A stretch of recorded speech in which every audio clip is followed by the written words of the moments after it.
Tell Jack to go and fetch your bank. Try that and upstate board's a different kind of sing. Went off to college, but college turned out me.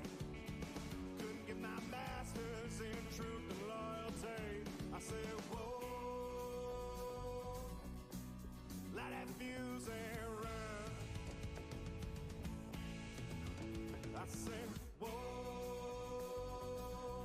I am my father's son.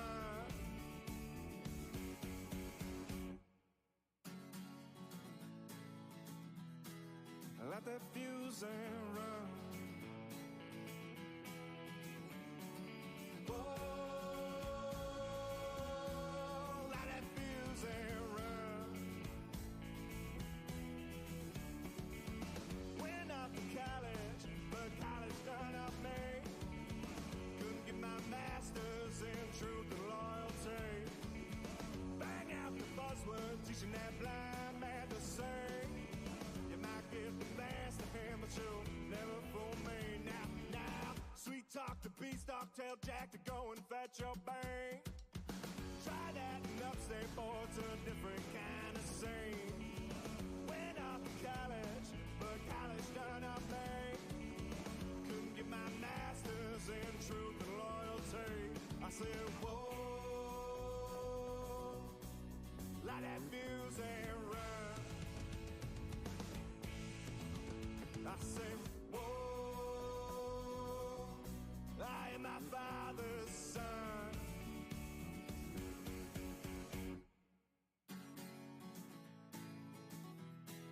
Light that fuse and run. Whoa, light that fuse and run. Whoa,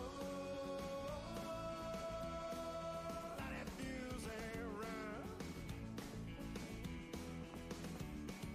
Whoa, light that fuse and run.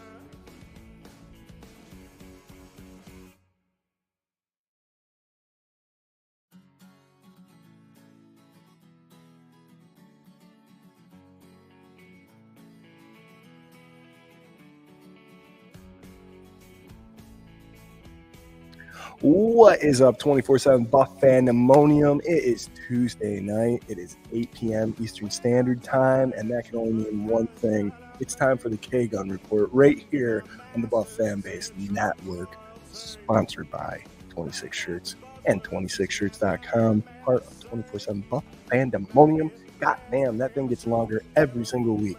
We're stoked to have you guys here. We got a real special show for you guys tonight. We're going to go over some Bills housekeeping stuff, but what we want to do is delve into the process. We want to look at the process and how Brandon Beane and Sean McDermott have built this team for the longevity of it and where we're at. Where's the process at? We want all your questions, all your comments.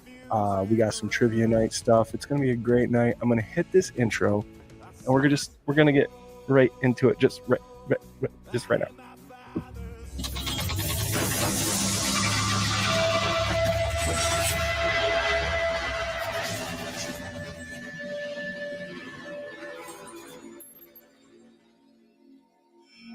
Here we are, and here it is. That's right, the gruesome threesome, the terrible trio, the if we were in Tonawanda, the Tonawanda triplets, right here. You got your host right here, Swank, and these two fine gentlemen who look identical. But I gotta tell you, man, they're like more different than you could even suspect. I'm just gonna let them tell you all about it. All right, and we'll start right down south here with my boy Jarrod Jerry Reed. What's up, Jerry? Not much. Swank, how are you? Scott, how are you? There is one difference from birth. Scott was left-handed. I was the original right-hander. They switched him within the first 3 years of his life. Now he's a righty, but he can do things with both hands. Don't let your imagination go crazy. Bills Mafia, welcome to the party. Let's talk some Bills football. I trust the process. Do you guys? Ooh, Tuesday. Nice little lead. Is that true? Wait, so are you both you guys just right-handed now? Or are you right-hand dominant? Right-hand dominant, both of us. It wasn't 3 years old, Jared. It was first grade, kindergarten. Kindergarten teacher was that's like strict. 6 years old. And She's 7 years old. She thought I was Well, left-handed. for some of yeah, us, it's kindergarten. 7. We were 12 years old. I was 5 years old in first grade. There you go. But yeah, the kindergartner switched me because left-handed was considered the devil. So we couldn't have that. Well, speaking of the devil, right next to me over here, this little devil, my brother from another mother who happens to be the same mother of the guy that I just introduced you to, Scooter Magooter. Scott, what do you got on this beautiful Tuesday night? I got all day IPA. We've got lots to talk about. Trust in the process. I love this conversation because it is a process, and some people are tired of it, some people aren't. But we're about to dig into it a little bit, get a little bit of better understanding of what Beane and company likes to do as far as taking care of the Buffalo Bills and in charge of that. So, about to have a great conversation with the Bills Mafia for sure. Let's go. Hell yeah. And speaking of the Bills Mafia and our 24/7 BF fam, they are in comments by the droves, man. Just flooding in with comments. We're at 494 viewership right now, 5 minutes into the show. Hell yeah, keep it going. Share it, spread it, tell everybody you know. I just had an interesting thing happen to me at the vet. I always make that joke about you don't tell your ex-wife, and if you follow like the band or anything, I have a couple songs about my ex-wife, but I ran into one of my ex-in-laws at the vet with our new dog here on the other day, and it was really interesting. They're very scared to see me. I was gonna say, pretty awkward situation. I mean, I live it. Like, I just lean right into that kind of stuff. So like, I didn't even notice her. I was talking to the girls behind the counter trying to pick up some meds, and I looked over and she's got like this little wiener dog, and she's kind of like crouched over with it. And I'm like, oh shit, that's her. And I'm like, hi, how are you? And she's just like, Hugsies. Now, Bring it in. I haven't seen it forever. I just let that be, and then I turned and started, and all the girls were like, how's your new dog? I'm like, man, my life's great, man. It was good. It was good times. But anyway, we got some great people in the comments. We're gonna hit them up. I want to apologize a little bit because last week we were not able to get to all the comments that we wanted to. It's really hard. You guys know, longtime viewers, OGs of the show. When we have a big panel like that, it's really hard to get to everybody. So thank you, dudes, for still participating, still throwing it up. I tried to throw everything I could up. But we had Rob and DT on from Nickel City Crew last week. And so we just had to make sure we got all those topics in, and appreciate those dudes coming on the show and doing their thing. Speaking of OGs, we got Patrick Hughes saying, what's up, Mafia? What's up, Patrick? How are you, brother? We got What's up? John Johns. Hello, Mafia fam. What's up, John Johns? We got Uncle James. What's up, Mafia? What are we drinking? Scott already told you he's got an all day over there. What do you got down there? All day. What do you got, Jerry? Lenny Wick's Summer Shandy, but I'm drinking it out of this lovely mug that I had made. Oh, and it tastes good. It tastes good. Custom mugs. You know, you should do, Jared, get one of those big mugs that we got, the FLX Mafia and the 24/7 logo one right on our Bonfire fan page. Yeah, you can find that over at 247buffandemonium.com/shop, and you could get one, and it would look really good, I bet. Yeah. I should. I'm drinking the last of our beers, I think. Green Dot's other half. Bang, bang, bang. And then I got a Sloop Bomb, Juice Bomb over here on deck. We got Josh Cook saying, what's up, dudes? Cookie. Hey, Josh. All the dust is settled. I was thinking about you today, brother. I have a record here for you that you won on this show. And I would love, Cookie's getting ready to open up his new restaurant / bar space here, hopefully in the near future. So I would absolutely love to bring as many people as I could to that. And B, I want to give you your record and celebrate everything Cookie, He's a hell of a guy, that guy. He is a hell of a guy. You owe him something too, though, Swank? I think he won a record. Yeah, he won this Russo as well. Shit. See, so we just need to get together and tie a good one on and have a good time. Either way, however it works out. So love you, Cookie. We got Doug. Hello, hello, hello, go Bills. Hell yeah. Patrick says, are we ready? Yo, another apology for you guys. I saw all of your R jokes last week, and it was making me laugh through the whole thing, and everything was getting a little, we were doing our thing on the show, but I kept like in the comments, and it was ers. So keep the ers coming, man. And if you don't know, now you know. Go check out the draft special show. I listened to it at work here a couple days ago, and it was like we had a good time, man. It was great. Even though the Bills didn't pick, it was a fun ass time. So Chris Christian says, "Giggity, let's go Buffalo." Nice Quagmire reference, my friend. We got Mary Jane Brown Hughes. Good evening, Bills fans. What's up? How's it going? Hey. Jamie Norson hitting us with the "Where else would you rather be?" quote. Very nice. We got Corey Blaine. Let's go Buffalo with, I think, 7 exclamation points. Hell yeah. We're going to get into a little bit of that housekeeping stuff. And we put a tweet out. Is that right? A poll? The Russo poll? Yeah, I put out a Russo poll earlier this week. The poll was asking if whether or not, because he just signed the 5th-year option, so we do have him for the next 2 years. And he's averaged like 6 sacks a year on average. And so the question was, is he going to get more or less, the over-under? And it was actually split.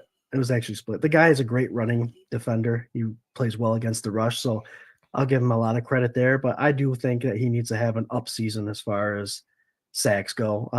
I have a feeling he's going to get a lot more snaps coming his way, deservingly so, and statistically so. You see every year he's getting more and more of the percentages. So double digits, man. Double digits or so. Come on. I've heard he's up 10 pounds too of muscle. Damn. 10 pounds? Mm-hmm. Damn. I went over. I think this is the year. Was this his 4th year? Yep, this will be his 4th year. Yeah. Correct. I see him shining and splashing. And you got Epinesa there. I don't know. It'd be sick if they both just hit on the same year and turn into the terrors that we knew that they were going to be. We got Adam. What's up, Mafia? We got Keely. What's up, Keely? Casey Nicole. What's up, Casey? How you doing? Let's see. Oh, look at this. We got Buffalo Spartan. This is Sparta. Hell yeah. On time tonight. Mafia, mount up. Hell yeah. What's up, brother? I noticed that you were on time last week too, brother. So let me see.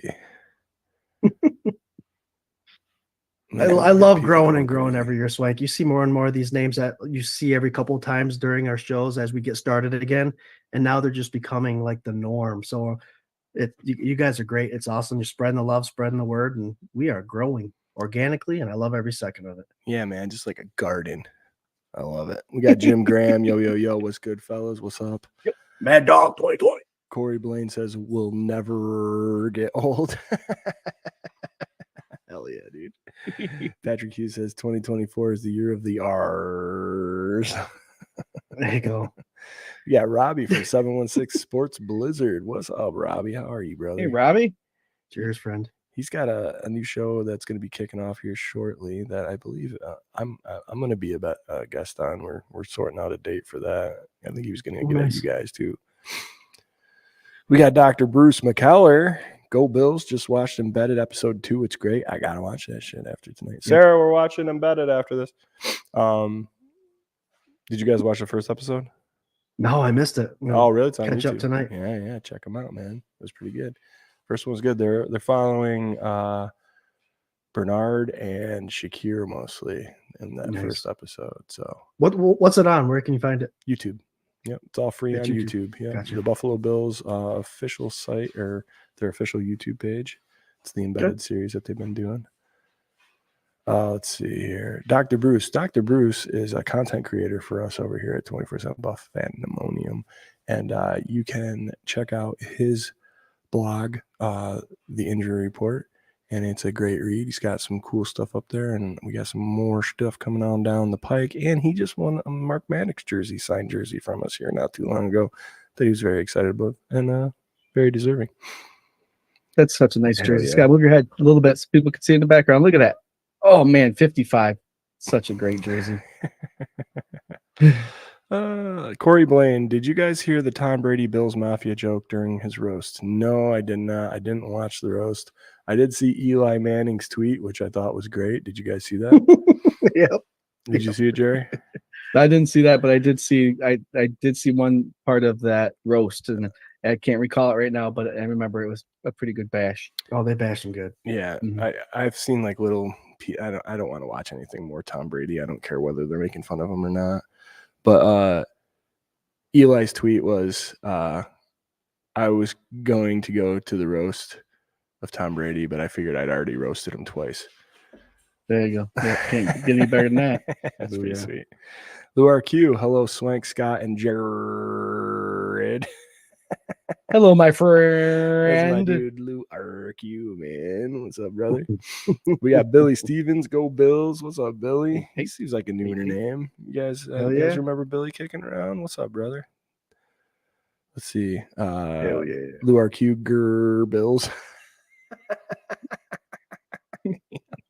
Oh, something like that. Dr. Bruce says he's been slacking lately. We'll get posting again soon. No worries. No worries, brother. You do great work, and you get to it when you can. It's a slow point in the season here for sure.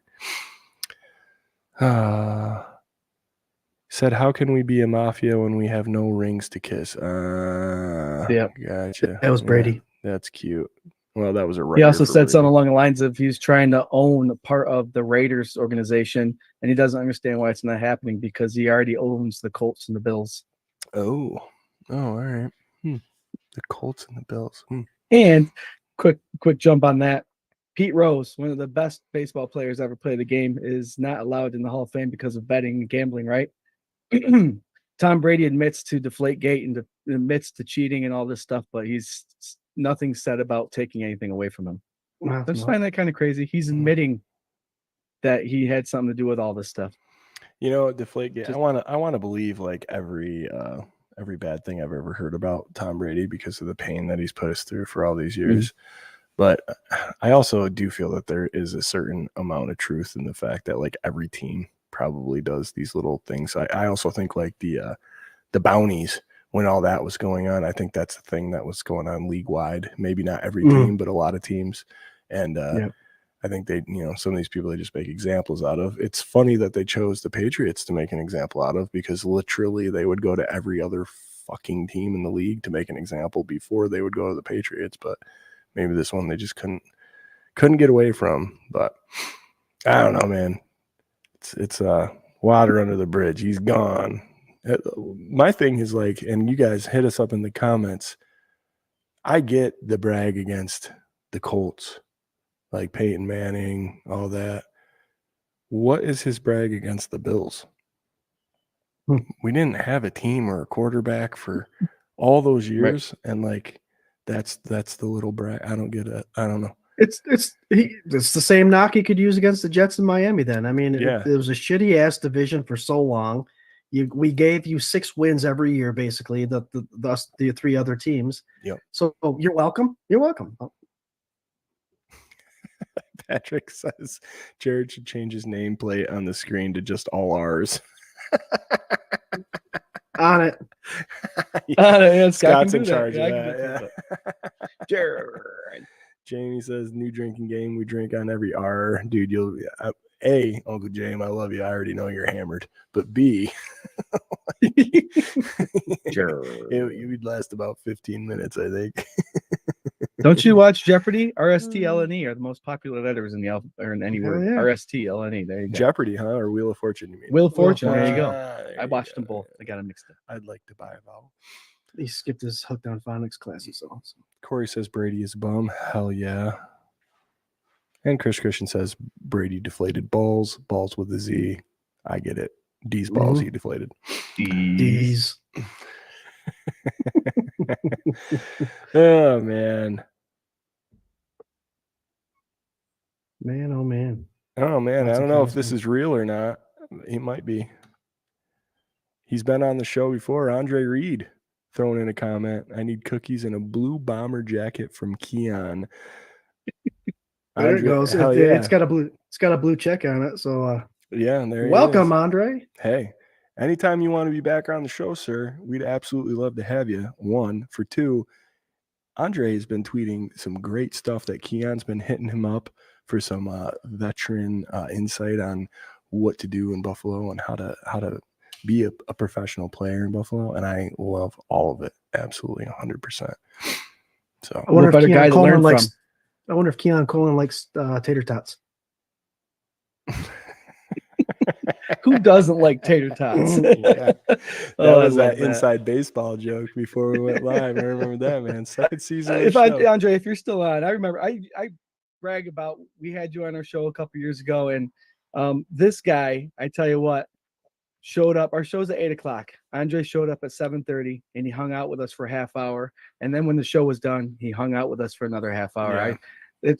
I had the utmost respect for this man, but it went higher after he just hung out with us dudes talking about football and life and other things. But Andre, thanks very much again. 2 years later, I appreciate it. 100%, man. Meant a lot, and it was such a great interview, great time. It was so chill, and yeah, we had a blast. And that was like the biggest.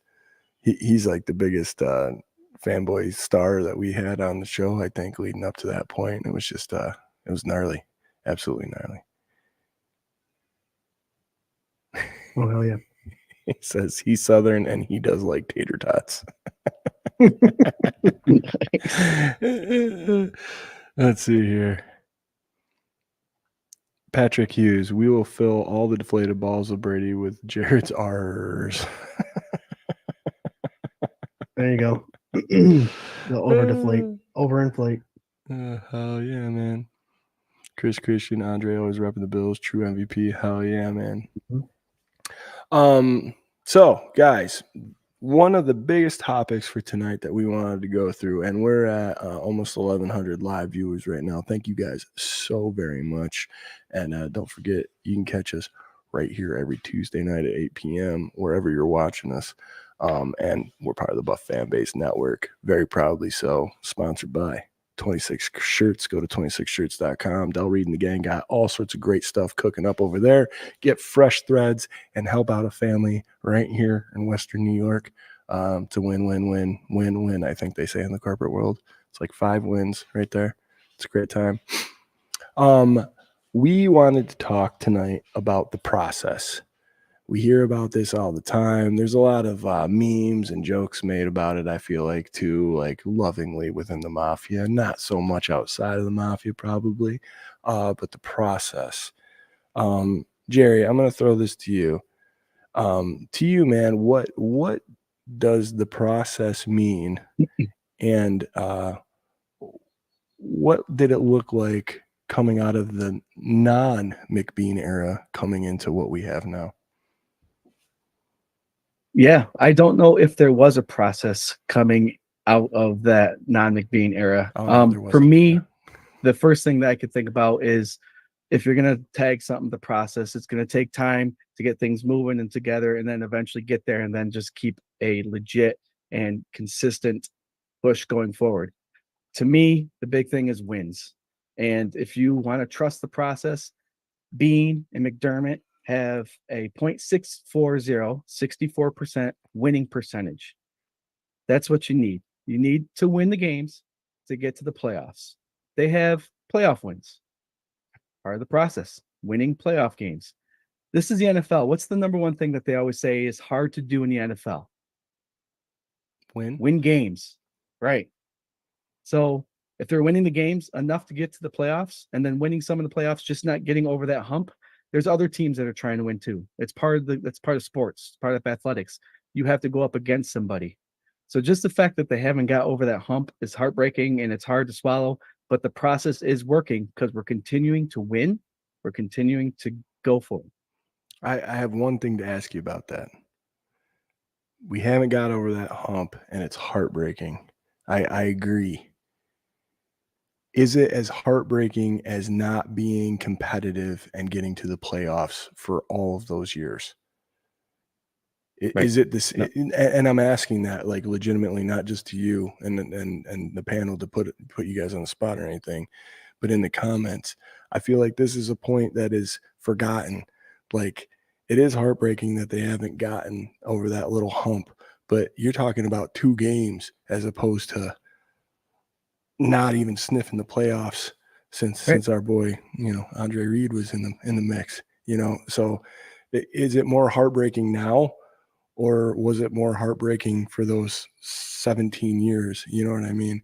And to When me, the Bills were camping at 6-6 halfway through the season, that heartbreak started to creep back a little bit, and I don't think I was the only one to start feeling it. No, so even though we were fighting and we were out of the playoffs, it was starting to feel that cringe again. Like, even though who knows what next season's going to bring, we're going to have a dull season, but that started creeping back, and there's no way that I would ever go back to that not making the playoffs, Swank. So it is a different heartbreak. I guess we felt it for so long that we kind of inch back every once in a while to it. But no, I mean, we're making the playoffs. We're winning. I'd rather have a competitive year where we don't lose games. If we do lose games, it's not more than a touchdown. We're in every single game we play. We make the playoffs. We lose playoff games, but we're in every single game that we play. Yeah. And I take that over the past 17 years. I wish some of those players would come back and play, like Freddie and Kyle Williams and Aaron Williams and all those guys. But, no, right now I take this 100 times over. Well, that's the thing, right? Like, you're at least getting a ticket to the dance, and to me, it's like anything can happen once you get there. I mean, a 500, New Jersey Giant team beat an undefeated Patriots team, right? And anything can happen once you get in there. I think that like the curse of like a lot of like Bills fans, and it's just because we care so much and that we love this team like through and through, right? The curse is that like you get to a certain point and you start to get amnesia and you forget like what it was like, and you're looking to like, well, we're right here knocking on the door. How come we can't just do it? It's like, because there's very few teams that can do it, and the team is different every year to year. So to stay consistent and be in the mix that whole time, to me, is like that's important. I get to push it up over the hump and be there, but like, think about if we were at what, 23, 24 seasons without a playoff appearance, and where that heartbreak would be now if we were a 500 team like we were for a lot of years. I don't know. You made that comment and I want to touch on it. I wasn't trying to like whatever. And I sabotage the topic or whatever. But yeah, very well said. And absolutely. Scooter Magooter, man, tell me, what is the process to you? And what do you think it looked like transitioning from no process, which Jerry, I 100% agree to, during the drought era to where we are now? I think the process has a lot to do with consistency, and there was no process before because there was no consistency in coaching. And my big thing with coaching is that you can't keep a coach for 1 year, and if he fails, you get rid of him. There's trials and tribulations through everyone's life, and it's whether or not they can succeed and excel and get above that. And thank goodness Beane and McDermott didn't have to go through that, but you have to keep them around to develop and to create a process and to create consistency. I think that's the big thing with Buffalo. They draft similarly every year, and we'll talk about it later. They always get 1-year deals with veterans that are an immediate impact. Beane knows what he's doing with the money, constantly knows what he's doing with the money, and he's doing all the same things for the last 6 years. So that's a huge thing. As far as the fans go, when it comes to the drought, when it comes to the playoffs, and when it comes to going over the hump, there's 3 different situations. There's fans that are, I hate to say, just okay with making the playoffs. I'm one of those fans. If you make the playoffs, it's a completely different season. That is a hard task in itself. Then there's the fans that say, we've been there enough. Now we should make the next step and make the Super Bowl. I'm somewhere in between it all. I'm somewhere where they need to at least make an appearance this year. And then there are fans that never even watch the drought. Yeah. So they tend to fall into the ones where we need to excel into the playoffs and make it to the AFC Championship game in the playoffs. They don't know what it felt like to go through that drought. And they don't know what it felt like to go to 4 straight Super Bowls, what a Super Bowl feels like. So that's where I think the biggest conflict in Bills Mafia comes from, is that you have so many fans that are here. I think that's the formula for it, is because there's so many different experiences for each one of these fans over these last 40 years that it's all over the place. But yeah, formula to me, the process to me is consistency. I like that. I like that a lot. And that's the truth. I mean, before this, we did not have that, right? Like for those drought years, there was no consistency, and now you have something that you can believe in, something that you can see a Tyrod Taylor. Like, I'm not even talking about the Josh Allen era right now. That first year that we made the playoffs was not with Josh Allen, right? The drought breaker was with Tyrod Taylor and a ragtag team that was supposed to be rebuilding and not playing competitively and tanking by all aspects, right? But when you saw the heart of a Kyle Williams and some of the dudes that were on this, a Shady McCoy, all these dudes that were on this team, like, you don't go all this way. And maybe our friend in the comments here, Mr. Andre Reed, can contest to this, but all these dudes want to compete every single week, no matter what, because you only get so many games to do that, and I don't, McDermott made it very clear when he walked in the door, nobody's tanking. Like, we're being competitive, and what they do, they broke the drought. To me, man, when these guys rolled into town, we heard a lot of buzzwords, right? But the one that hit me in the head and has proven to be a reoccurring theme, culture, man. They built a culture in Buffalo that hadn't been here since the 90s. We've had players that very much tried to like cultivate some sort of like semblance of what McBeane were able to actually do. I'm talking like the Freddie Jacksons, the Kyle Williams, the Stevie Johnsons, all those guys. You had a lot of those dudes, Fitzpatrick.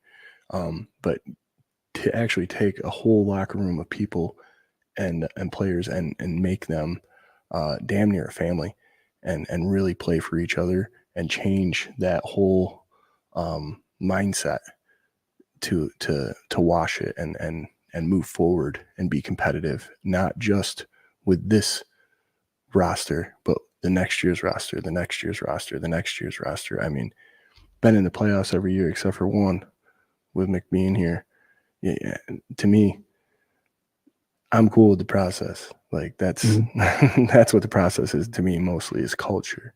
And you're going to come here and you're going to be the best version of yourself. And if you're not going to be here. And do you think that we don't know what happened a couple, I think, months ago now, but the culture started to break with a certain number 14, and that's why he was let go for a second round pick next year? I don't think it ever broke. And I want to be clear, because I absolutely love Stephon Diggs right up until he left. And I was, again, I've said it on the show, and we've said it on the show, I was in his corner. I thought he was misunderstood. I thought the media was kind of attacking him, blah, blah, blah, blah, blah. But there was obviously something going on, right? Like, we knew last year with the whole, reporting, not reporting, him and McDermott, the tweets, all this stuff. Him and Josh's relationship was starting to dwindle. And not just that, but his relationship with the team. I think the point that you're kind of referring to is more like Beane and McDermott being like, all right, that's like, this is it. Like we're done. Like, if this is what it is, then we're done. You want to leave? Fine. We're just not going to entertain it anymore. And you shipped him down the road for whatever you got. And, a lot of people lost their minds. but a lot is an understatement. Yeah. And there's all those debates on, are we better now than we were then, blah, blah, blah. A lot of that is left to be said. I mean, nobody knows what this season's going to look like. Like, knee jerk right now, absolutely. I don't think that we're better off without Stephon Diggs. But I do think, like the point you were making last week, Scott, about it, like those last 8 games.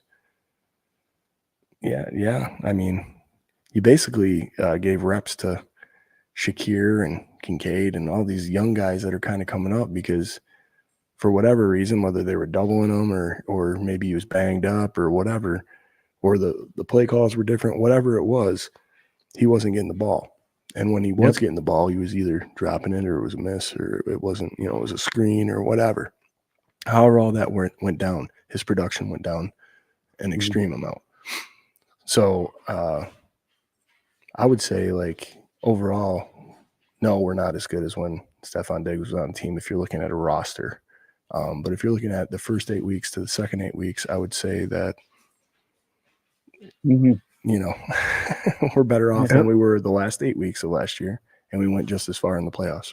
So I was gonna say, give us the first 8 weeks of this year to Sure. determine that. Sure. And of course, there's a lot of stuff that played into it. Obviously, we had a different offensive coordinator, and obviously, we saw something out of Josh that it's like he learned.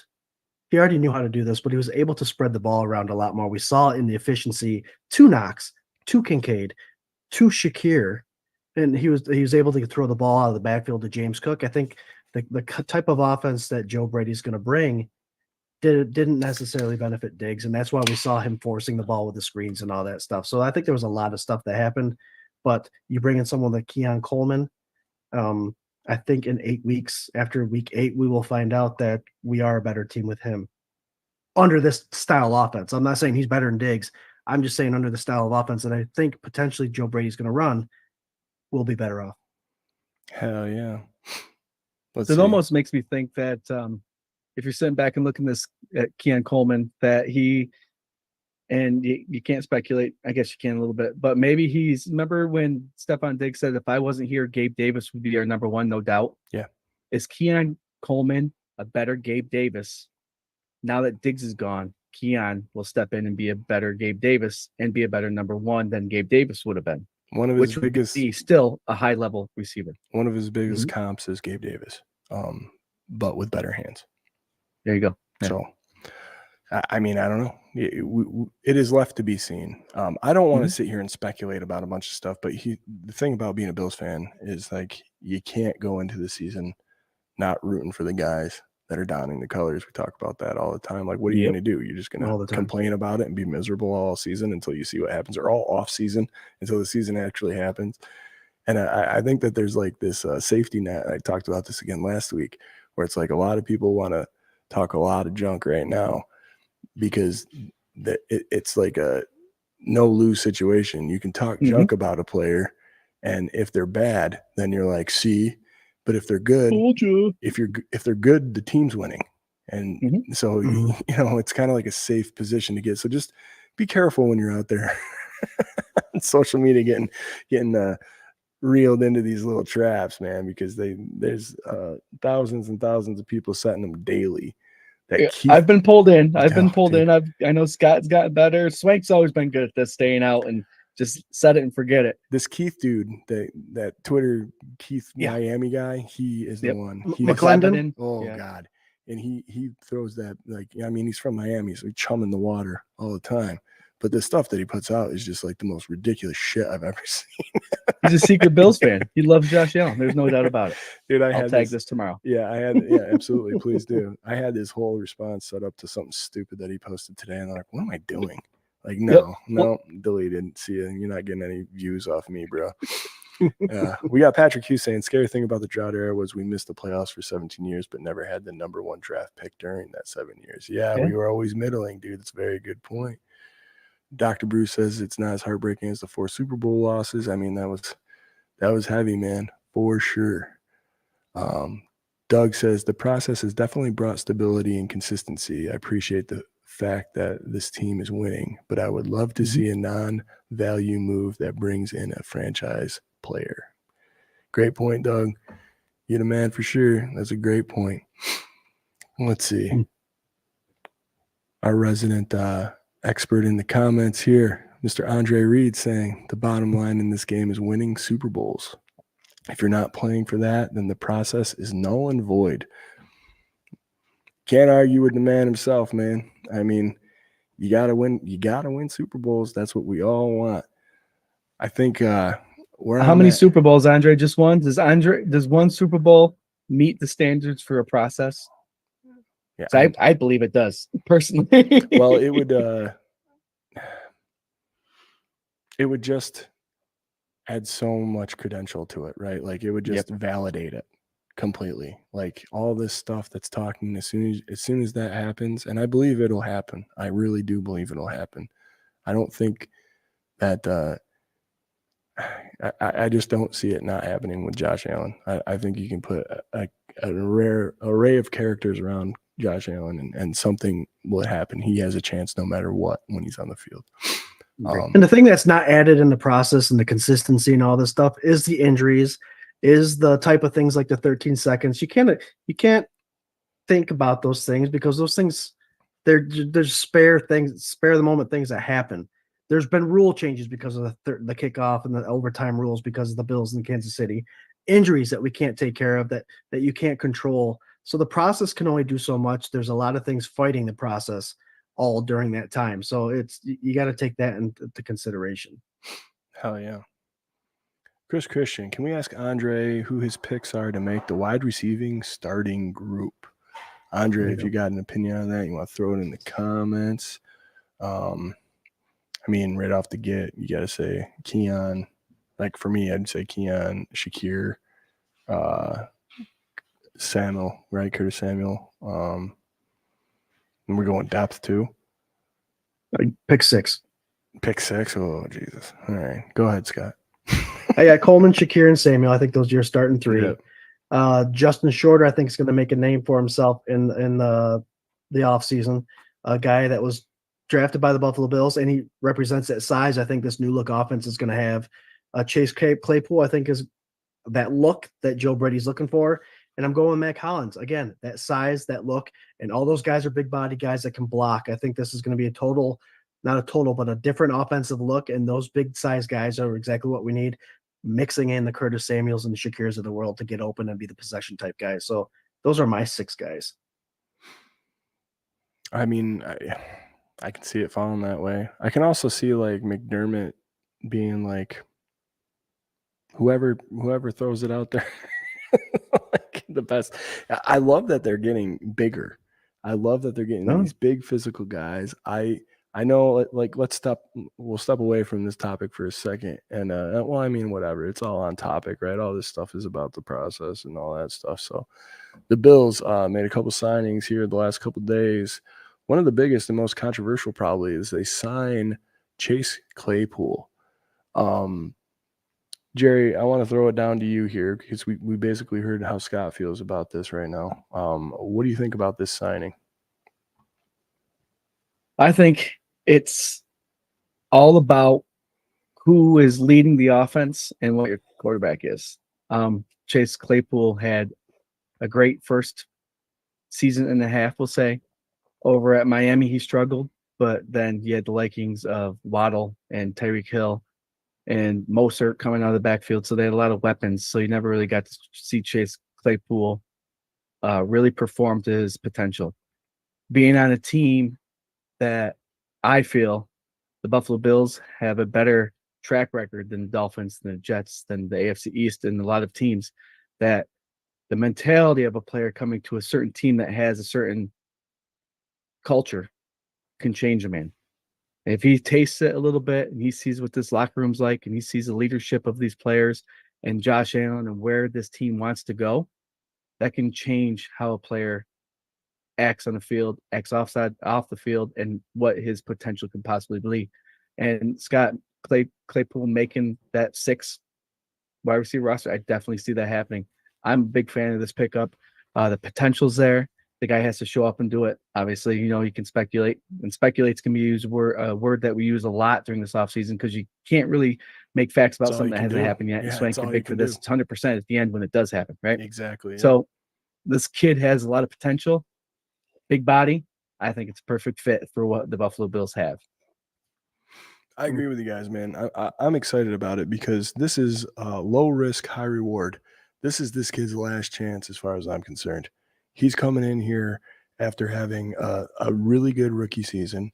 His second season was okay, and then now he's off to the races. He's traded. There's a lot of stuff about his work ethic, right? So now he goes to Chicago. Chicago's a mess when he gets there.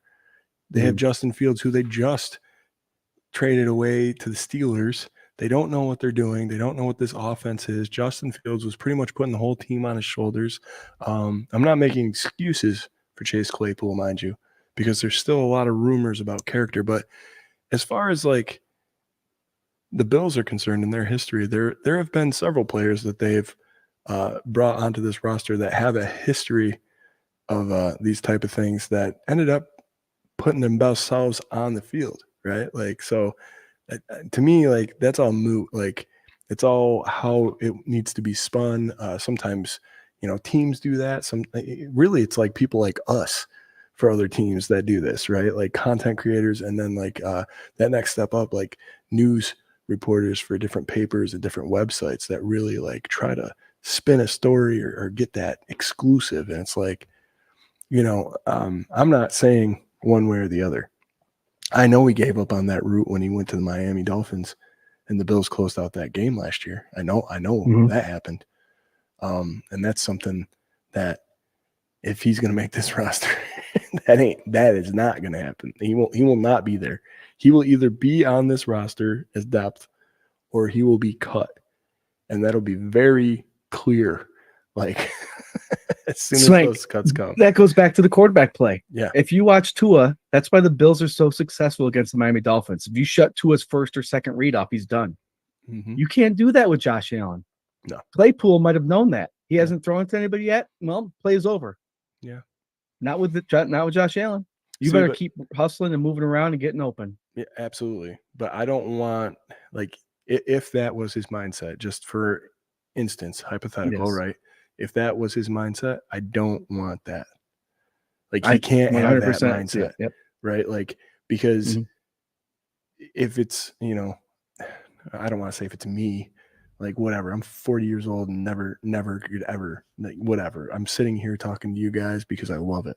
Like, there's no way I could ever play professionally. But, like, if it was me mindset wise, I would be out there giving it everything, every single play, as much as I could, like, selling it. I hated that about T.O. Like, when T.O. was on the Bills and the ball wasn't coming to him, he would not run his route. Like, he'd fake block, or he'd like, kind of, I don't know, flex at you or something. Like, but there was no, like, you could just tell. I could, like, back when he was on the team, I was like, he's getting the ball, he's not getting the ball. He's getting the ball. Like, I could tell as soon as it got snapped. I just want to, I think this is a great opportunity for him. I think, he was down the depth chart for wide receivers in Miami. Obviously, Waddle and Hill were getting all the looks, all the touches. But more importantly, I think this is it. This is his last chance. I think, he's got to prove something, whether he makes the team or not. I mean, he could be damn good, and not make the team. So we'll see. But I think as far as, like, looking at it from a Brandon Beane perspective, like, it's a home run, dude. This is a dude that was supposed to be a superstar that you just stole, and he's what, 26?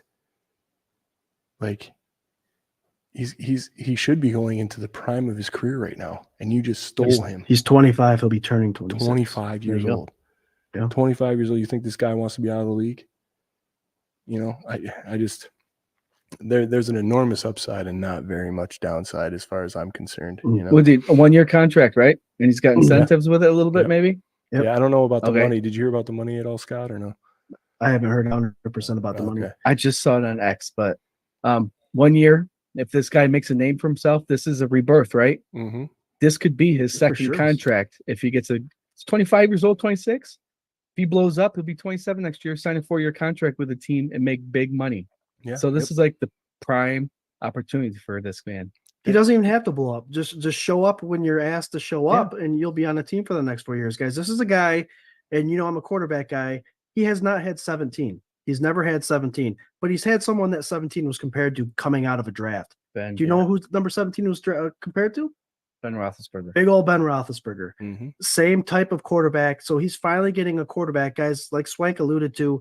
He's seen Mason Rudolph. He's seen the slew of quarterbacks Pittsburgh went through. He's seen Justin Fields, who thought was a good pickup, but then we realized Chicago traded him away. So guess what? He's not as good as we thought he was.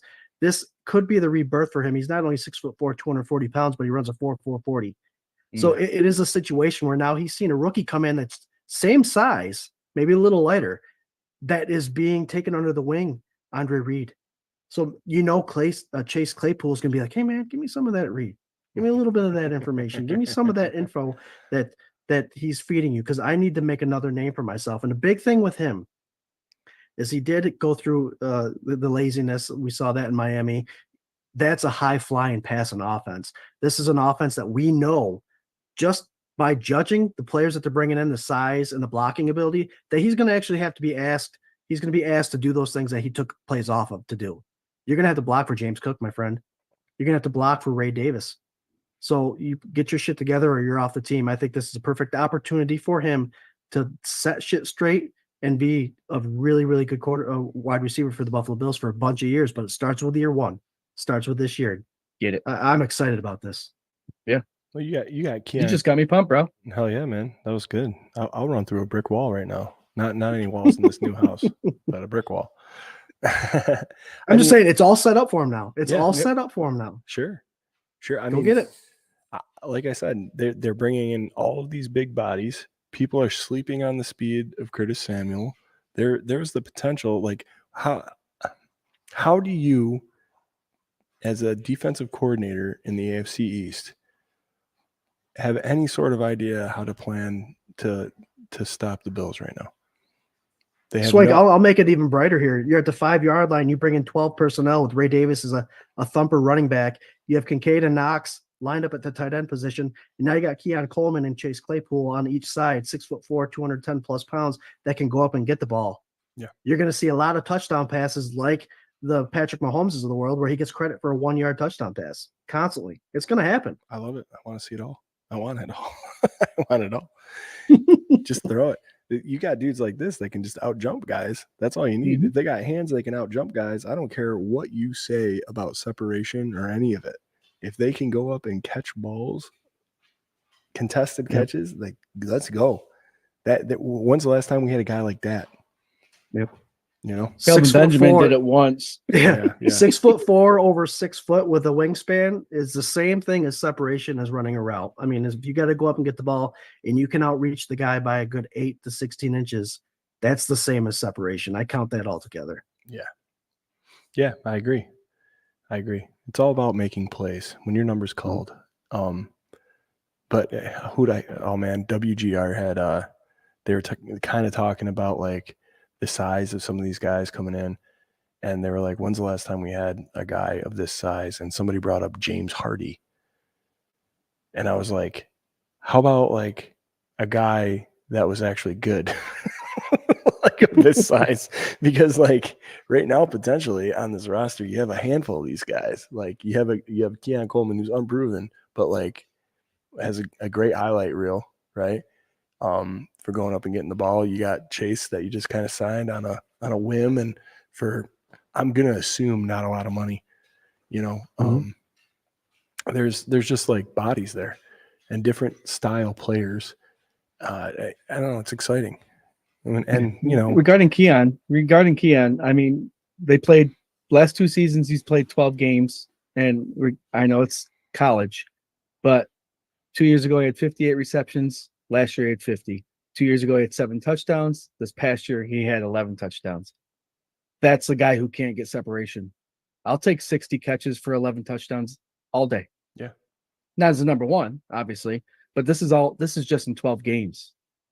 Now you're having the likings of Josh Allen throwing them. This is a college kid throwing the ball too. So you got to take all that in perspective. So this gentleman, separation. We'll see what that means this year. Oh man. All right. I got to look something up here. Scott, why don't you tell everybody about the network and the sponsor that we have?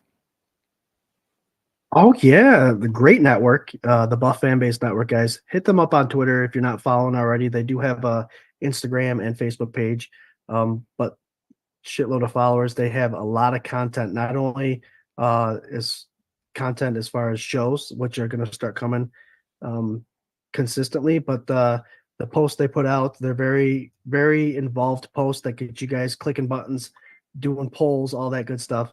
But it's the Bills, it's the Buff Fan Base, it's the original Bills Mafia, and it's a fun page for sure. As far as our sponsor, 26 shirts, I mean, you can't go wrong with 26 shirts. They do all the right things. Not only do they raise money for charities in Western New York, bring money to families in need, but they come up with something every week, a crazy, fun design. They have a hell of a staff there that's constantly working to try to give Bills fans not only like fun, up-to-date Bills merchandise, but again, that money goes to something special. Like Swank always says, if you got a minute, check them out. There's something that everyone can like there. Hoodies, t-shirts, cartoons, serious stuff like I'm sure there's going to be the May the 4th be with you Star Wars stuff coming out pretty that they have right now. But Already went out. Yeah. man, oh man, they've got some good stuff there. They're constantly putting stuff out, and it's a great way to add to your collection. Buffalo Bills merchandise for sure. But they spend your money better than you do. That's what Swank says. Oh yeah. Yep. But the Buff fan base, yeah. they're doing great things there. Like I said, the content creators are pretty wonderful. A lot of shows are going to come out during the season, and then follow them up. Smash that like button. All right, guys. I found what I was looking for. So I have two players that I pulled up at StatHead. This is their career. I'm going to go ahead and let you know that one of these players is Chase Claypool. Okay. The other player is an unknown, complete unknown to you guys and everybody in the comments. So I want to go over some stats with you. Mm-hmm. Chase Claypool, games played 58. Receptions 175. Receiving yards 2,261. This unknown player, games played 64. Receptions 163, less. So more games, less receptions. Receiving yards, more receiving yards, 2,730. This unknown player's reception, like their average yards per reception, 16.7. Chase Claypool's 12.9. This unknown player had 27 receiving touchdowns, which is where he made his gravy. Chase Claypool 13. Do you have any idea who that unknown player is who has very shockingly he's played 6 more games than Chase Claypool? This unknown player has played with the same quarterback through his whole career, the same exact career span. And he has damn near double the receiving touchdowns, but only 500 more yards, 4 more yards per reception, less receptions. Do you have any idea who this player might be? Mm-mm. No? Jerry? I couldn't tell you. Gabe Davis. Okay. So in the undisrupted career of Gabe Davis, I mean, yes, the touchdowns, absolutely. 100% give. I give Gabe everything, but he has had what that Chase Claypool hasn't had? Consistency. Josh Allen. Yeah. Josh Allen, And consistent, Josh Allen. good organization. Who played more snaps offensively than Gabe Davis over the last however many years? He's the guy that's always been out there for the last 2 seasons. I think Gabe got opportunities, and he had consistent quarterback play. That's the difference. Yep. He's going to shine. I don't know. I just thought that was interesting. I did hear that on WGR, how close they were statistically, and I was like, that's nuts. Anybody would take if they didn't know those were Chase Claypool's numbers, anybody would have took that. Those numbers, you know what I mean? So, and then throw in there Mason Rudolph is throwing to this guy and Josh Allen is throwing to this guy. I mean, that alone, it's all quarterback. It comes back down to your QB1. Hell yeah. Oh, man, that's an exciting stat, actually. Right. Yeah, Thanks, Swank. Hey, anytime, man. Anytime. Oh, let's see. Doug says Claypool killed it at Notre Dame. He has to buy in and put in the work. Hell yeah, I agree, man. John Robert Claypool has a 4.42 40 also. Yes, sir. The big body moving. Birdo. What's up, Birdo? He says, I am all for anybody they bring in that makes the team better. Absolutely, sir. Oh, yeah. Yep. Let's see. Debbie Emerton. What's up, Debbie? How are you? She says, go Bills. We're at 1784 right now, viewership-wise. Man, rolling in on 9 o'clock. Tonight went fast. Am I wrong? Yeah. It's been a late night. Time flies when you're having fun. Hell yeah. The Bills, part of the process also has to do with inching towards that ultimate goal. Like Andre Reed, your career is going to be gauged on that Super Bowl. So inching a little bit better every year, a little bit better every year. And I feel like the Bills are doing that right now. Piece by piece, they're getting a little bit better every year. And Claypool, adding Keon, I think that ultimately the Bills wide receiver room could be better this year than it was last year. Running backs better. James Cook, he's great. Tight ends are great. You know what's So we'll crazy see. about the offseason, Jerry? You can make that statement right now, and you can clip that right now, and people will call you a homer and crazy, and what are you, an idiot, and blah, blah, blah. But 8 months from now, you could be absolutely 100% right, and nobody will ever give you credit for it except for the two of us. No, they won't. That's it. But if two he of- was wrong, they'd make him eat crow and clip it. Yeah, Above the market and 100%. say, I dude, saved it for 100% you, by on the YouTube. way. Yeah. Oh, I got your receipts right here. It's Yep. just, I don't know, man. I get like, not everything is peaches and roses and whatever, but like, you gotta believe in it. And if you don't Mhm. believe in it, how can you sit there and watch a game? Like, I mean, even during the drought, you know, the Patriots beat the Bills so many times that it was sickening. But who I bet you damn near everybody in the comments and watching on the stream right now, almost up to 1,800 live. Thank you so much. Anybody that was alive enough and aware enough to watch that game where Fitzy beat him, you were sitting there watching it. You had to think there was a chance, right? You always have to go into it thinking there's a chance. We watched the Little Giants growing up, bro. There's just one game, right? Intimidation. But I mean, it just like that's what this is like, it's entertainment and it's fun. And just because we take it way more seriously than a lot of people, it doesn't mean that like, what do you do? Like, I never got that. I never got people that go into a game being like, whoa, we're going to lose. Like, why the fuck are you even here? Why I brought the pretzels. We're going to lose. Oh, great. Here we go again. And it's like, dude, this is like your escape from the mundane, from your shitty job, from whatever bullshit you're dealing with. Sunday, this is happening, or Monday or whatever, Thursday, whatever primetime shit they throw our way. Like, this is supposed to be the enjoyment of it. So why would you ever just sit there and be like, here we go again? Like, no, man. I lived through. I say here we go again, but it's like, here we go again. Here we go. Yeah. It's excitement. Yeah. But I mean, I don't know. Maybe it's just because our fan bases lives through like so many, like the greatest comeback. Like, how can you ever think we're out of a game after that game? I mean, I know it doesn't happen every week, but how can you ever think any football team is out of a game after watching that game? It doesn't make sense to me. So we are more positive, I feel like, than a lot of people, right? Like, we try to keep a positive spin. We try to keep that fan first perspective and the enjoyment. Like, you got to have enjoyment going into this thing, man, or else you just be miserable. You'd be like a Browns fan. Anyway, those 30 to 50 people that follow us every week are with us, though. Yeah, that's what I love about it. Hell yeah. Oh, Lonnie says, hi, guys. Sorry I'm late. That was about 20 minutes ago. What's up, Lonnie? You guys are killing it in the comments, by the way.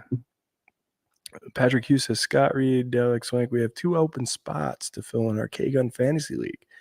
How do we get Andre Reed to join? If he does, that would be epic. Can you imagine if we got Andre and Mark? Yeah. They'd be talking shit to each other every week, dude. I don't know if I could talk shit weekly if that was the case. God forbid that he didn't have a successful season. I'd be like, hey guy, I'd be right. Yeah, they're just sending you like dog shit trades, and you're like, sure, sure, take my players. Here you go. No way, man. I'm in it to win it. No way. I want to hoist that trophy. I'm going to take it right from RT's grasp this year. That's what's going to happen. So, hey, Patrick, are we looking for 2 more? Is there any OGs out there that want to play some fantasy? Shoot us a DM. We'll try and fill those other spots. How about that? That'll work. Let's see. Man, you guys are very much killing it. People are answering the tall receiver. Duke Williams was one of those. Mm-hmm. Corey says Claypool is a solid signing. Guys, I'm sorry. They guessed the Gabe Davis comparison, by the way. Nice. Good job. Good job. Oh, and here we go. See, I missed it. We're having so much goddamn fun. Uncle James hit it. Here we go, folks. We're in overtime. What'd you say, Scoop? You're only over by 3 minutes, Swank. You're Yeah, fine. that's right. That's right, folks. We're in overtime. Patrick Hughes says, Swank, what time is it? It's overtime. Over. Corey Blaine, overtime. Uncle James says, drink. Because the R's came out. Drink. Oh, man. Harold Fuller, dude. See, man, I gotta get quick. See, I try so hard to put everybody's comment up all the goddamn time. Like every time anybody says anything, I want it, because it's like when I'm watching something and I have something relevant to say, I want it up, man. And we love all you guys, so I put everything up. I try, but here I am. I'm finally at 9 o'clock, and we were talking about Little Giants. Harold Fuller. So you're saying there's a chance, Doug Ogg. So you're saying there's a chance. So you're saying there's a chance. There's always a chance when you have Icebox. What was that kid? What was the tough kid's name? You know what I'm talking about? Yeah, the one that's carrying the refrigerator in his back. Mm-hmm. I forgot what they called him. Bo? No, he said, hit me, Bo. Oh, shit. What was his name? Anyway, whatever. Let's hear it. We'll get it. They'll get it. They'll come in. Oh, that schedule, man. That schedule's coming out here soon, too, right? Did we get any leaks today? I didn't see any leaks, but I know it was. Rumor has it that we might be having primetime games again, even though a lot of them. Yeah, everybody said. Guys, I'm going to go empty my bladder really quick, okay? All right. I was going to say, you jumped on me quick on that one, Jarrod. Schedule I heard was supposed to be released potentially Sunday now, Swank. So next week's show, obviously, if it comes out Sunday, we'll have our little draft reaction show. You don't have to bring us with you. Like, we don't need to see it. Hey, Jarrod, are you trying to pee on the camera? There you go. There you go. Oh, good job. Just go to the bathroom and fix it later. Just go. Oh, guys. Of course he gives us the thumb up. Spike. That's it, dude. That's absolutely it. Did you look it up? Oh, here it is, dude. Yeah. Yeah. Sam Horrigan played Spike Hammersmith. Spike. Adam, Spike. Corey, Spike. Margaret. Oh, let's see. My screen got Margaret Bucella Loops. There you go. Next Wednesday, the 15th. Yeah. Okay. All right. They kept bouncing around. There was some issue with when it was going to happen this year. They picked the first week of May, and then they said the Sunday, and now apparently it's the 15th. All right. Maybe we'll do a scheduled prediction show. I think they're trying to we should do that, man. Yeah, that'd be fun. I think they're just trying to spread it out again. They haven't figured out the off season still. You know what I mean? Like spreading everything out, because there's still just like this huge dead spot, you know? Mm-hmm. Harold says he hopes the Bills don't play on Christmas. You know what, Harold? Out of all the holidays, I always do my Christmas with my family on Christmas Eve. So I actually prefer that it's on Christmas Day. Because if it's like Christmas Eve, or if it's Thanksgiving or any of that stuff, unless it's late, you know, like if it's during dinner time, it just sucks, dude. And you know, we all have multiple families to like coordinate around. What do you do, Scott? You got just everybody come over to the place, or what? We got my family on Christmas Eve and Elle's family, my in-laws, on Christmas Day. So. Oh, okay. But either way, all football fans, so the game is on regardless. Gotcha. Doug says, Porta John for Jarrod. You guys see I just smashed everything? Yeah. Setup all screwed up. Yeah. Damn it. Oh, no, we saw it. Yeah, we saw it. We just leave it. Patrick Hughes says, Jarrod, don't whiz on the electric fence. Corey's hoping for a Thanksgiving game. Harold says his birthday's next Tuesday. Oh, shit, Harold. Damn, we get to watch the schedule release. Me Wow. and Jared are actually celebrating our 43rd birthday on Saturday. Damn, 43. When is it? This Saturday? Saturday? Oh, yeah. Oh, what are we doing? Telling everybody? Where are we going? What's going on? Don't I tell the kids. I actually joined a golf charity tournament for St. Mary's Church. We're playing at Victor Hills. So I always celebrate my birthday playing golf. So going to a good cause and I get to play golf. So good thing. What are you doing? Love golf. What are you doing after that? Going home? Oh, I don't know. It's up to the wife. We'll figure out if we're going out to dinner or not. I think you should help Crafties. Oh, well, Is it Crafties, Swank? shoot me a text, man. No, I'm not playing this weekend, so shoot me a text. We'll Aren't they figure this out. celebrating like their 10th or 15th? I thought Crafties were celebrating something this weekend. This weekend? No. Okay. Reinvention.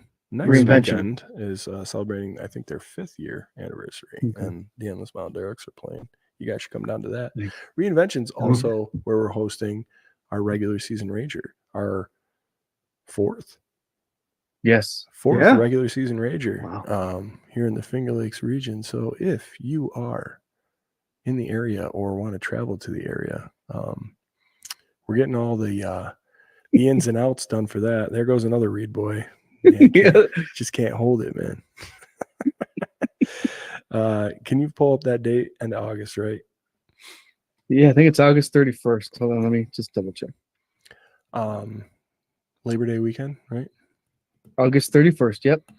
August 31st, we are doing our 4th annual regular season Rager. It is a day full of live podcasts. We have Mark Maddox coming to hang out. He's great, man. Like, he'll talk to you, sign stuff. We raise money for his charity, the Help One Foundation, which you can look up and see all the great things they've been doing. Mark is a really great guy, and we've been lucky enough to donate to that for the last 3 years now, right? This will be the 3rd year. He was hoping to come up last year. Things got screwed up towards the end, but this year he is already committed, already blocked it off. He is coming this year, and we are very excited about that. Got a couple other ex-players that have been on the show that are mulling it over. Maybe they'll make an appearance, but we'll have food and DJ music, live streams all day. We got some games coming out. It's just a good time, man, and it's a really big send off for the Finger Lakes region, the Athletics Mafia, for the beginning of the season. So if you're in the area, or if you want to be in the area, get at us. All the information on that's going to be coming out real soon. Absolutely. Oh, Adam says, happy early birthday, guys. Thank you, sir. Thank you. And someone wasn't trying to break in the door. That was my charcoal Labrador trying to jump through the single pane glass. So we didn't hear that, man. Oh, people are bouncing. They're like, this is too late. John's, have a great week and see you all next time. Go, yeah, all right. Yeah, past 9 o'clock. See you guys later. Yeah. All right, guys. Real quick, just Dwayne Smoot. He was another signing that we made the same day as the Chase Claypool signing. Linebacker, right? Defensive end, linebacker. Yep, edge and linebacker. Yep. From the Jaguars. Go ahead, Scott. Give him the rundown on this guy. He was drafted by the Jags. He's been with the Jags this whole time. I mean, he's a guy that they kept around for a reason. I'm going to say reliable player. I know he's had Achilles injuries in the past, but he's someone that they've kept for a reason.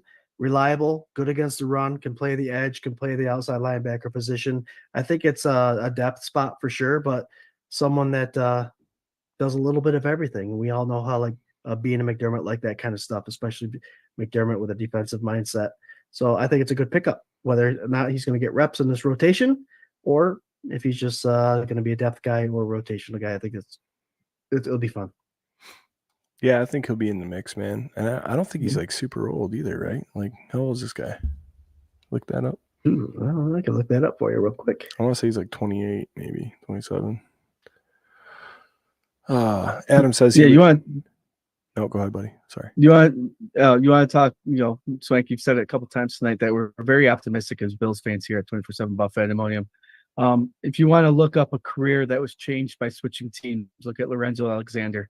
Yeah. He was put over here at Buffalo in the right spot, the right position with the right scheme, and he flourished. So if you're looking at Smoot and his numbers, they might not be jumping out at you, but you never know what the right scheme and the right personnel around him can do. So just another reason why to be optimistic while we're in this part of the season. Another His low birthday risk. was May 4th. His birthday was May 4th. He's 29 years old. All right. Okay. Oh, I wasn't too bad. Okay. He's got a little bit there. Yeah. Another depth signing, another low risk, high reward kind of guy. I mean, if he's fully recovered or mostly recovered and has a little bit in the tank, like, let's go. Right? Like, I don't know. These are all smart signings. And I think as a fan base, again, there's certain people that have trouble realizing that, like, not every year is going to be a swing for the fences year. Everybody wanted this to be the swing for the fences year. I'm going to tell you what, next year is the year that you're going to see a big signing, maybe two. Mm-hmm. Like, we don't have money this year. So, we have great draft capital next yes. year, and we have a lot of cap space next year. I don't know how you guys grew up, but like, think about, your mom having $20 one week to make you that Friday after school, start of the weekend meal, and what that meal looked like. And like, my mom was a great cook, man. Anything she made and still to this day makes it's delicious. And the next week, maybe she had $100, So it's like, you got to think of it that way, making the most out of what you have and getting these people with like a little bit of pedigree, or like, who knows, man, what are the odds, that Smoot and Claypool and a handful of these other dudes that he's taken a roll of the dice on, all of them are washed, all of them are done. What are the chances of that? Like, right. one of them's got to be okay. Goes back to that food analogy. You have eggs, okay. Eggs by itself is okay. You have bacon. Bacon is great by itself. But when you add the ingredients together, you never know what's going to happen. Yeah, for sure. It sounds like Jarrod's making a scramble down there, and I'm here for it. Let's go. Beane and McDermott are that frying pan. And you want some beans in there too. Great. All right. All right, guys, here we are. It's 9:15. Man, we're like 9 away from 1900. Thank you guys so much for hanging with us. Fun show, man. Fun show. It went a little, not really off the rails, but just kind of like that, the process and all that stuff. It's like, it's so polarizing, right? And I feel like anything involving the Bills, you can draw back to that buzzy kind of phrase.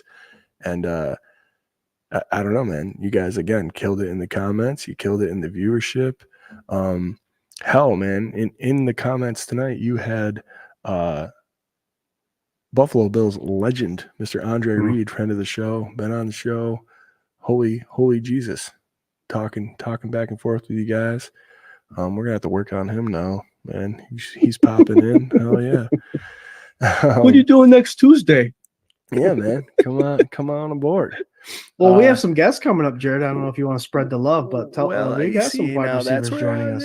Yeah, now that's where I was getting to. So, Jerry, if you're on it, otherwise I'm on a roll here, man. I'm fired up. So, what do you got?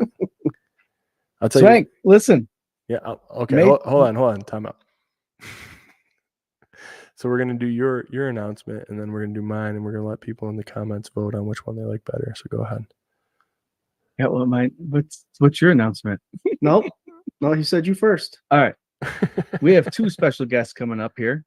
May 28th, Brad Lamb will be joining us again. Hell yeah. We've grown to love this man. I think we talk more about life than football when he comes on, which is, I love it. We had a great conversation about him and his son there. The following week. Let me do Super it. Bowl champion just let me coming do on. it. Just let me do it. Can I do All it? right, go ahead. Can I do it? No, you should do it. Go ahead. You should do it. Super Bowl champion. No, let me do it. Don. Don Beebe will be joining us. Don Beebe, Buffalo Bills wide receiver, teammate of Mr. Andre Reed. Don Beebe is going to be on the show June 4th. And you guys, look at your boy right down here. You see this guy with a little smirk on, like he's trying to be so like humble and a little bit coy about it. This dude got Don Beebe booked on the K-Gun Report right here. 24/7 Buff Fandemonium, part of the Buff fan base, and 26shirts.com. What the hell? Right there. It's goddamn right. Oh, hell yeah. Yeah. Look Good at job, Cookie. Jerry. Cookie is he's there. Bro, no way. Don Beebe. Hell yeah. Hell yeah. Listen, we got that's like a month away. Think about questions you want for our guy Don Beebe, man. I want to know about chasing down Leon Lett. Yeah, Leon Lett, yep. I want to know all about it. 1900 right now. Thank you so much, everybody. Yeah. Adam says, hell yeah, I love BB. Corey Blaine, yeah, no way, dude. Hell yeah. Patrick says Swank is on a roll. Roll that beautiful Beane footage. Cookie, that's your all-time favorite, Bill. The boys were telling me that you were going to be excited about this one, man.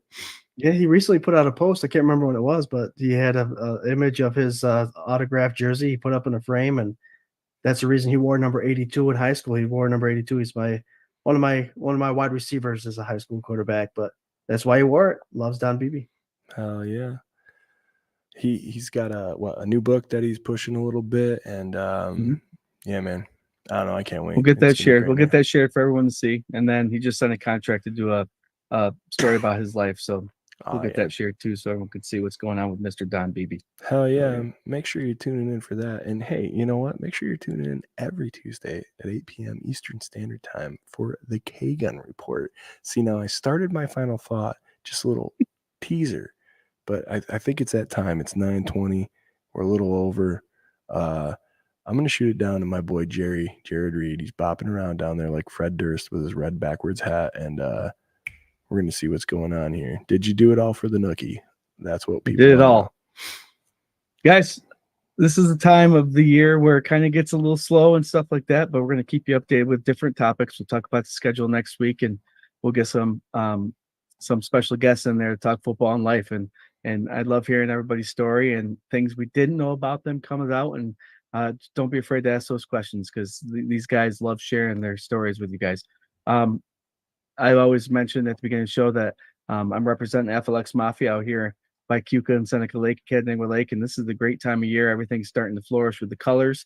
If you're not from around here, swing out to these damn Finger Lakes and just take in the beautiful view that we have here, and take it all in. Seneca Farms is right there in Penn Yan. They have great ice cream. Go check them out. Hey, see you guys all next week. Got breaking news. Breaking news. Jerry, when I have these pictures up in the messenger, I can't see your messages. So beep beep beep beep beep beep. Guys, we can't leave without doing trivia night. That's right, god damn it. All right, go ahead, Jerry. What do you got? For the trivia night? Give them the question and then the answer. All right. The question was, this player, ready? I am the first receiver in Bills history to record 3 consecutive 1,000-yard receiving seasons, and NBA star Kawhi Leonard is my cousin. We had Stevie Johnson, Andre Reed, Eric Moulds, and Lee Evans. It was split down the middle. These are all great receivers, but the answer is Mr. number 13. Why so serious? Stevie Johnson. Yes. Thank you. You know what would have been awesome if it was Andre Reed and he was on the show tonight. I know. So awesome. Damn it. Really quick. No relation to Jarrod or myself. Uncle Andre, dude. Uncle Andre. See you guys all next week. Let's talk more Bills football. Hell yeah. Patrick Hughes, we did call him Uncle Andre, though, when we were growing up. Yeah. Patrick Hughes says, will we be able to call in and ask BB questions? Man, Patrick, that's a great one, man. I think I can do that. I could probably do that. We'll have to figure it out so that the line isn't just ringing constantly off the hook the whole time that he's on the air. But maybe, hey, if you guys want to come over for that show, that might be a good one to do that. Yeah, well, we might be able to figure that out, buddy. I'll check that out. Yeah. Paulette says, hey, everybody, so sorry for my lateness. Paulette, you're never late. You're just on time all the time. Thanks for showing up. Oh, man. So many great peeps. All right, Scooter, what do you got for a final thought? those of you who follow us and follow us on our live streams, the K-Gun Report and Sunday sessions, we're very optimistic. I'm going to throw out a couple names: Terrell Davis, Tom Brady, Shannon Sharp, Richard Dent. Those are all players that are taken after the 6th round in the NFL draft. We have post out hyping up some of the players that are donning the Bills jersey this year. We're excited, and there's no telling how these players will end up in the NFL. And I know I'm speaking to the less than 1%, but being an optimistic Bills fan is what it's all about. If you're not cheering for them right now, then don't cheer for them when the season starts. Don't waste your time. I mean, we're here to cheer on our Buffalo Bills and cheer on whoever wears the red, white, and blue. And we support everybody that wears the red, white, and blue. And we support the pages that support the red, white, and blue. Buff fan base is a wonderful relationship because they have the likeness of us. We love our Buffalo Bills and the players that represent them. So if we're going to say Keon Coleman's going to get 1,000 yards receiving and 100 receptions, we're optimistic. We're hopeful. And we can't wait for this Bill season to start. We got a bunch of months ahead of us. We got the regular season Rager to schedule for that. Keep your eyes open, guys, because that information will come out. And we just can't wait to celebrate this 2024 Buffalo Bills season with you, the Bills fans, the Bills Mafia. Love you guys. Thank you for the support. We are growing because of you guys, and we appreciate it. Hell yeah, Scooter. Man, you guys had some good final thoughts there, man. I just don't know if I can live up to the hype of what you guys. I'm just noticing you both have like a Fred Durst kind of thing going on right now. I want to put the helmet on so bad. Go ahead. Do it. Corey Blaine. Final thought, Swank. Put the helmet on, Jarrod. While Swank gives us his. Corey Blaine says we circle the wagons, not bandwagons. I dope that. I think that is dope. I dope that for sure. Patrick Hughes, go Bills and happy Mother's Day to Mafia Moms. Hell yeah. Patrick had a nice little post up here earlier. I'm going to try and find it while I'm sitting here. Also, this Sunday is Mother's Day, so thanks to all the Mafia and K-Gun mothers for all you have done for us. Without our moms, none of us would be here. Hell yeah, man. Make sure you take care of your moms, your stepmoms, whoever that person is for you in your life, or your wife and the mother of your children. My sister has kids. We're planning a nice celebration here this weekend. We're excited to do it. Yeah, man, just be grateful for what you got. It's a lot of crazy stuff going on in the world right now. And I got to say, personally, I'm grateful for the two of you guys and that the three of us do this. And I'm grateful for all of you here that support us and follow us and allow us to go forward and do this. Also grateful for Buff fan base, allowing us to be who we are and do the things that we like to do the way we want to do it. Justice and everybody over there have been just amazing. And, it's 5 years of this, man. 5 years, and I'm staring at 1,920 people still here, almost a half an hour past our time, and engaging and enjoying and joking and talking junk. And what the hell? We got Dom Beebe on June 4th coming out here. What the hell is going on? Did you guys ever think that this is what we would be doing a couple of years ago? Fun, man. Love it. It's a great time. So we love you guys to death, man. Please join us right here every Tuesday, 8 p.m. Eastern Standard Time for the K-Gun Report. You can hit us on YouTube, Twitter, Facebook, Instagram tonight. I want to know how that one went. We did a little Instagram live dealio. And then all of our socials. Check out 247buffpandemonium.com for a bunch of great content and information on the Rager. Be looking for that event to be popping out here, hopefully in the next couple weeks. And shit, man. Go Bills. Go Bills.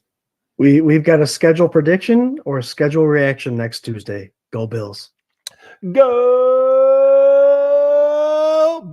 BB Bills.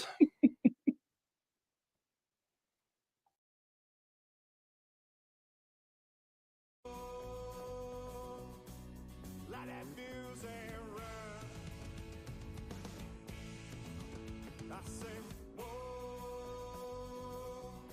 I am my father's son.